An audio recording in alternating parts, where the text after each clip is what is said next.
હાલો હાલો એ મોટા ભાઈ પકવાન પાર્સલ કરી રાખજો ને, હમણાં આવીએ 4 જણા. ભાઈ અહીંયા 56 ભોગ હું નથી બનાવતો, 56 પકવાનું બનાવી રાખું. અરે 56 નહીં, હવે 4 કીધું મેં, 4 સાહેબ 4. આપણે 4 પકવાન હું? અરે 4 દાળ પકવાન. ઠીક, દાળ તમારે જોતી હે એમ કયો ને કાકા, એ તો હમણાં હું દાળ ભાત ઘરે બને ને એટલે દાળ કરી રાખીશ. હાલો અલગ. અરે તમારા કાનમાં મેલ હે, નાતા નથી સવારમાં? હું તો રોજ નાવું ભાઈ, એ 3 વાર. અરે મોટા ભાઈ, તમે દાળ પકવાન વાળા હો તો મારે 4 દાળ પકવાન પાર્સલ જોઈએ છે. તમે મારી ત્યાં કોઈ દી ખાધા હે દાળ પકવાન?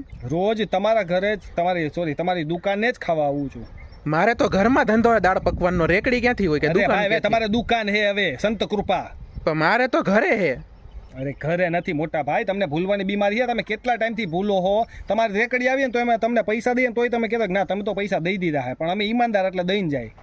ઠીક, મારા તમે રેગ્યુલર કસ્ટમર હો. તો હા તો વાંધો નહીં, આવો ને હાલો ને, હું દાબેલી પાર્સલ કરી અરે રાખું. હાલો. દાબેલી નહીં, હવે દાળ પકવાન.